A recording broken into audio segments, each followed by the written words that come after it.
terima kasih banyak Pak Pimpinan Sidang, Bapak Samsul Rizal, teman lama yang tidak ada matinya ini kelihatannya ya kan, terus saja on ya di pemerintahan dan politik kita. Selamat Pak Sam. Bapak Ibu sekalian, para anggota Panja RUU ASN DPR RI yang sangat saya hormati, teman-teman para narasumber, Profesor Siti Zuro, Prof. Zudan yang berbahagia. Terima kasih atas kesempatan dan undangannya. Walaupun saya agak kurang sehat ini Pak pimpinan sidang, tapi saya coba untuk tetap hadir di Zoom meeting ini. Nah, saya mungkin tidak terlalu lama karena sudah banyak tadi disinggung oleh Prof. Siti Zuro, Prof. Zudan. Paling lama saya habiskan waktu sekitar 15 atau 20 menit ya Pak Ketua ya. Nah, Pak Ketua siap. Lanjut. Ya. Saya mau mulai, minta tolong bisa di share screen teman-teman di panitia. Ya, di sekretariat. Nah, ini dia masukan-masukan saya mungkin agak lebih konkret terkait pasal-pasal di dalam RU kita. Tadi mungkin belum banyak disinggung soal itu oleh teman-teman para narasumber yang lain. Nah, saya mau mulai sedikit untuk masuk ke dalam saran-saran konkret untuk penyempurnaan pasal-pasal, yaitu next. Mengenai konsep birokrasi saja sedikit tadi sebetulnya Prof. Siti Zuro sudah angkat. Nah, saya ingin menegaskan lagi bahwa ASN itu birokrasi, dia alat pemerintah negara, dia bukan alat kekuasaan. Ini penting kita tanamkan. Kemudian yang kedua, birokrasi itu partnernya politisi dalam melaksanakan kebijakan. Dia harus dihormati atau dihargai lah, valuable oleh teman-teman politisi, sehingga dengan demikian politisi terbantu untuk menjalankan kebijakan-kebijakan. Nah, memang dia harus dikawal, dijaga, diarahkan supaya bisa bekerja efisien, efektif, dan profesional. Lalu satu lagi yang juga sangat penting, tadi juga sudah berulang kali disinggung oleh teman-teman, soal basisnya birokrasi itu adalah meritokrasi, mengacu kepada prestasi, pendidikan pelatihan, pengalaman kerja yang panjang bahkan puluhan tahun, dan bukanlah berbasiskan kepada tradisi-tradisi yang feodal, yang asal bapak senang, yang patronase dan sebagainya. Nah, ini harus kita buang jauh-jauh lah di dalam membangun birokrasi Indonesia. Lalu ini yang menjadi tujuan kita terus yang sudah lama mimpi panjang ini, bagaimana birokrasi kita bisa direform menjadi makin profesional, makin netral, makin bebas KKN ya. Nah, ini yang menurut hemat saya menjadi salah satu tujuan dari kawan-kawan melakukan perubahan dari RUU ASN ini. Gimana terus memperbaiki, menyempurnakan birokrasi supaya bisa lebih profesional, bisa lebih netral, bisa lebih bebas KKN. Next. Nah, ini masalah birokrasi kita sedikit saya ingin petakan, hampir mirip tadi itu yang diangkat oleh teman-teman narasumber. Yang pertama adalah soal politisasi birokrasi, sampai sekarang belum teratasi. Kedua, ada sistem pansel yang tidak optimal, ya bahkan kerap sekali disiasati, diakali. Kemudian ada soal tenaga honor yang belum beres, ya. Ini juga masalah yang cukup serius. Lalu soal Kopri tadi, Prof. Zudan kan Ketua Umum Kopri. Saya melihat Kopri ini sebagai pelindung yang menjaga kesejahteraan ASN juga belum optimal kerjanya. Lalu yang juga jadi soal yang saya amati adalah ke ASN kita itu yang masih kurang menggigit lah, kalau bahasa sederhana saya itu kurang menggigit ya, tidak punya power yang cukup ya untuk menjalankan perannya sebagai komite. Ya, dia paling maksimal bisa beri rekomendasi saja kepada Presiden. Lalu yang terakhir adalah reformasi birokrasi yang sudah lama kita gaungkan, kita jalankan, ya sudah mungkin 15 tahunan itu berjalan lambat ya. Jadi ini mungkin juga ada banyak masalah, ada kemungkinan aktor yang rendah, setengah hati. Mungkin kalau di pusat ada 1-2 kementerian yang memang berjalan dengan baik. Lalu di daerah juga seperti itu, ada beberapa provinsi, beberapa kabupaten kota, tapi kebanyakan reformasi birokrasi berjalan dengan sangat pelan, tidak sesuai dengan yang diharapkan ya. Saya pernah menjadi anggota tim independen reformasi birokrasi nasional 5 tahun dulu, 2015 sampai 2019. Nah, saya ikut melihat dan merasakan dan menjaga, tapi itulah keadaan sampai sekarang, tidak banyak perubahan. Next. Nah, ini masukan untuk RUASN, saya konkret saja nih Pak Ketua. Pertama nih soal judul nih ya, saya ingin menyarankan supaya di judulnya harus ada perubahan pertama. Ya, jadi ini bukan RU perubahan saja, kalau saya tidak salah ini ada perubahan yang pertama kali dilakukan. Oleh karena itu harus ada kata-kata perubahan pertama. Itu masukan terkait judul. Yang terkait substansi ada 5 butir yang ingin saya sampaikan. Next. Nah, yaitu terkait dengan pasal 1 angka 18, lalu ada pasal 25, ada pasal 26. Nah, ini tadi saya sudah mengungkapkan administrative reform ini, birokratik reform ini sudah 15 tahun lebih, tapi tidak berjalan dengan cepat ya, sesuai harapan. Nah, ini karena memang ada persoalan-persoalan dalam penanganannya, dalam penyelenggaraannya. Nah, oleh karena itu, mumpung ada perubahan terbatas ya, ini perubahan terbatas, maka saya usulkan 3 pasal ini ada penyempurnaan, yaitu sebaiknya dipertimbangkan untuk pendelegasian sebagian kewenangan Presiden kepada 2 kementerian ya, jadi jangan hanya kepada 1 kementerian seperti di naskah draft kita. Nah, kami menyarankan 1 kepada Kemenpan RB, pendelegasian sebagian kewenangan Presiden terkait kebijakan manajemen dan binwas ASN di instansi-instansi kementerian pusat. Dan yang kedua, saya sarankan diberi pendelegasian sebagian kewenangan Presiden kepada Kementerian Dalam Negeri untuk kebijakan manajemen dan pembinaan pengawasan ASN di instansi-instansi daerah atau di Pemda-Pemda. Nah, ini saran ini kami ajukan dengan referensi, misalnya kalau kita lihat di dalam studi ya, itu ada model Korea Selatan yang memisahkan antara pelaksanaan kewenangan yang mengurusi pengelolaan ASN di tingkat nasional dan di tingkat lokalnya. Jadi ini penting untuk percepatan karena birokrasi kita sangat besar. Kalau dilihat dari segi jumlah, paling tidak itu 1 juta bekerja di pemerintah pusat, 3,5 juta bekerja di Pemda-Pemda. Belum lagi termasuk nanti kalau jadi P3K dikukuhkan atau pengangkatan honorer itu. Nah, ini bisa tambahan ratusan ribu lagi. Oleh karena itu memang sebaiknya ada dua baling-baling ya.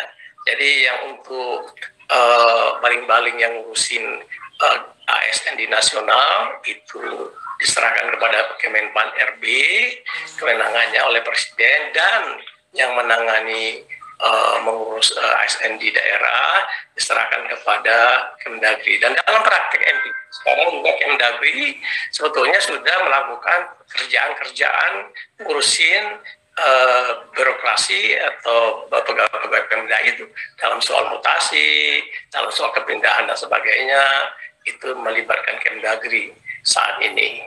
Ya, kalau kita bisa lakukan ini, Bapak Ibu sekalian, maka itu akan ada percepatan dalam birokratik reform kita. Tidak seperti yang selama 15 tahun ini berjalan.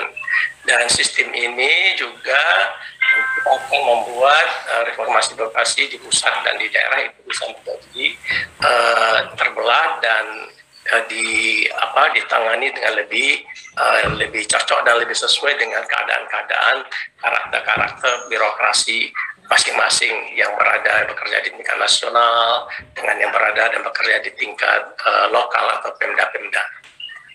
Itu saran pertama saya, dan itu akan terkait dengan pasal 25, pasal 26, tentu juga pasal 1 angka 18. Lanjut. Yang kedua terkait manajemen P3K. Nah, ini pasal 93, 94, 101, 105, 105A, soal-soal yang berkaitan dengan perjanjian kerja, waktunya, jaminan pensiun, jaminan hari tua. Ini ada catatan-catatan pendek saya. Pertama adalah soal kontrak kerja itu sebetulnya berapa lama. Kalau bisa memang ada batas minimal dan maksimalnya. Yang kedua, untuk jaminan pensiun dan hari tua, itu yang berapa lama masa kerjanya yang mendapatkan jaminan pensiun itu. Apakah yang cuma kerja setahun sudah bisa dapat, ya, atau 2 tahun bisa juga dapat. Nah, yang ketiga catatan saya soal kemampuan keuangan negara untuk membiayainya. Karena kalau P3K ini nanti diberi pensiun, maka itu akan menyedot dana yang cukup besar ya dari pemerintah pusat, dan keadaan kita kan tentu sekarang ini memang tidak sedang dalam posisi yang cukup baik keuangan negara. Nah, oleh karena itu maka saya menyarankan Bapak Ibu sekalian, ada format lain, mungkin tidak pensiun ya, tapi namanya uang jasa pengabdian. Nah, ini mirip-mirip pola anggota DPRD lah. DPRD itu setiap 5 tahun kalau selesai menjelang habis masa jabatannya kan diberi uang pengabdian yang besarnya sekian kali gaji dan tunjangannya. Nah, jadi mungkin ini pola ini bisa lebih meringankan beban keuangan pemerintah pusat. Jadi jangan pola pensiun, tetapi dengan pola pemberian uang jasa pengabdian kepada teman-teman P3K yang sudah bekerja sekian lama. Dan itu juga harus dibeda-bedakan, yang kerja sekian tahun, yang kerjanya cuma pendek, yang panjang, yang sedang, itu uang jasa pengabdiannya dibeda-bedakan. Sama persis dengan format teman-teman anggota DPRD. Ya, dia tidak dapat pensiun, tidak sama dengan bapak-bapak, ibu anggota DPR, tapi dia dapat uang jasa pengabdian. Nah, itu mungkin lebih visible lah ya dari segi kemampuan keuangan negara kita. Yang keempat, next. Nah, soal pegawai honorer, ya ini memang masalah yang klasik ini dari dulu, dan nampaknya ini salah satu isu seksi dari EUASN yang diangkat oleh teman-teman saat ini. Bagaimana pegawai honorer ini di pasal 131A, 135A ayat 1, ayat 2 dan ayat 3 itu bisa diangkat menjadi PNS. Nah, saya lihat di draft itu wajib diangkat jadi PNS. Nah, ini memang kayaknya terlalu fait accompli ya. Jadi wajib diangkat jadi PNS, dan kemudian diberi pula batas waktu 5 tahun harus selesai pengangkatannya. Dan kita tidak tahu bagaimana kemampuan keuangan negara dalam 5 tahun ke depan, karena apakah sudah ada exercise dari teman-teman ya ketika menyusun RUU ini. Nah, oleh karena itu maka saran saya sebaiknya, atau masukan saya sebaiknya, ada 2 model di pegawai honorer ini, dilakukan seleksi CPNS ya, jadi tetap dia melalui pintu seleksi CPNS. Lalu kalau memang nanti yang baik ya itu lulus jadi PNS. Nah, ini tuh juga dalam rangka menjaga kualitas ASN kita ya. Nah, lulus jadi PNS, Kemudian kalau tidak lulus atau juga mungkin tidak bersedia diangkat ya sebagai PNS, itulah yang dijadikan P3K. Jadi tidak automatically semuanya jadi PNS. Ada yang lalu seleksi jadi PNS, kemudian yang kedua yang tidak lolos baru menjadi P3K. Nah, itu saran atau masukan saya yang keempat. Yang kelima, next. Nah, soal pembentukan pansel dan pengisian JPT, nah ada pasal 110 ayat 4, pansel diangkat oleh P3K, oleh PPK, Pejabat Pembina Kepegawaian, tapi perlu ada persetujuan. Nah, ini saya sarankan sebaiknya kalau memang akan menguatkan format pansel ini, tapi pengawasannya juga harus dilakukan. Boleh dia diangkat oleh PPK, Pejabat Pembina Kepegawaian, tapi persetujuannya sebaiknya satu tingkat ke atas ya. Ini namanya pengawasan di internal pemerintahan. Yang kedua, pasal 111, pengisian JPT dapat dikecualikan pada instansi pemerintah yang menerapkan sistem merit. Itu tertulis begitu di pasal 111 itu. Saya menyarankan harusnya diperjelas lagi, yaitu dimasukkan kriteria-kriteria dan ukuran-ukuran. Apa ukuran-ukurannya? Bahwa dia telah menerapkan sistem merit. Sistem merit itu apa ukurannya, itu sebaiknya dicantumkan supaya jelas begitu dan jangan sampai ada terjadi kerancuan-kerancuan. Lalu di pasal 117, JPT dapat diduduki paling lama 5 tahun dan dapat diperpanjang berdasarkan kebutuhan instansi. Nah, ini juga dicoba ditegaskan di 117. Nah, kami juga menyarankan sebaiknya ini dibuatkan kriterianya yang bisa 5 tahun itu untuk diperpanjang itu apa kriterianya, sehingga dengan demikian itu dapat dijadikan acuan ya, tidak berdasarkan subjektif atau interest saja ya dari user misalnya. Nah, undang-undang masih menuntun itu. Yang pasal 120, baiknya model pengawasan. Nah, itu tadi. Jadi dua model tadi, kalau misalnya saran masukan yang saya tadi sudah kedepankan dibagi dua kewenangan pendelegasian presiden, Kemenpan RB dan Kemendagri terkait dengan ASN di daerah, ada ASN daerah, Pemda, maka pengawasannya juga begitu. JPT utama dan Madya untuk instansi pusat pengawasannya oleh Kemenpan RB. Kemudian untuk JPT Pratama instansi daerah ya dilaksanakan oleh Kemendagri. Nah, itu saran yang kami ajukan dan kami mendukung sebetulnya saran yang diajukan oleh Prof. Siti Zuro, Prof. Zudan tadi soal talent pool ya, harus kita beresin itu. Kalau perlu pansel nggak perlu ada lagi, talent pool aja. Lalu untuk eselon 1-2 JPT Madya dan Pratama, saya juga sependapat dengan Prof. Zudan tadi, sebaiknya dijadikan pejabat birokrasi nasional, sehingga dengan demikian itu akan membuat kepastian dan karir yang bisa bermanfaat bagi bagi organisasi ya, dan juga bagi melindungi karir dari ASN yang bersangkutan, supaya jangan bikin karir sendiri, cari-cari ngarang-ngarang sendiri, dan kemudian akan terjadi berbagai macam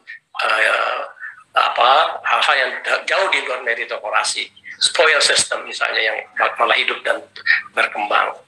Bapak Ibu sekalian, yang terakhir yang berikutnya, yang keenam, next. Nah, ini karena mumpung sekalian ada perubahan, ini saya usulkan ada 2 putusan MK terkait Undang-Undang ASN yang sudah dinyatakan dicabut, dibatalkan, final mengikat oleh MK, yaitu putusan nomor 41 terkait pasal 119 dan pasal 123 Undang-Undang ASN.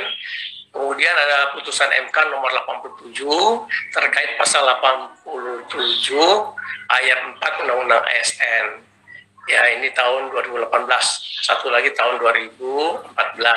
Nah, putusan MK ini yang pertama, mungkin Pak Pimpinan, saya kira kawan-kawan dari anggota Panja yang banyak kepala daerah paham ini. soal pengunduran diri sebagai PNS dilakukan sejak ditetapkan sebagai calon peserta atau pemilu, bukan sejak mendaftar. Nah itu kalau bisa undang-undang ini sekaligus memperbaikinya, putusan MK ini diubah di pasalnya. Kemudian soal frase, penghilangan frase dan atau, sehingga bunyinya menjadi dukung penjara atau kurungan berdasarkan putusan pengadilan yang telah memiliki kekuatan hukum tetap karena melakukan tindak pidana kejahatan jabatan atau tindak pidana kejahatan yang ada hubungannya dengan jabatan. Nah itu hanya menambahkan soal kita merespek putusan MK. Biasanya kalau di pemerintah putusan MK itu selalu diterap pemerintah dilakukan perbaikan. Nah mungkin ini prakarsa kawan-kawan ini saya sarankan supaya juga ditampung kedua hal itu. Bapak pimpinan sidang, Bapak-bapak para anggota panja, Ibu anggota panja yang berbahagia, saya kira Pak Samsul Rizal, itulah catatan dan masukan saya terkait perubahan undang-undang ASN kita. Mudah-mudahan ada gunanya dan manfaatnya bagi kita untuk menyempurnakan undang-undang ASN kita ke depan. Sekian saja, banyak maaf. Assalamualaikum warahmatullahi wabarakatuh. Waalaikumsalam warahmatullahi wabarakatuh.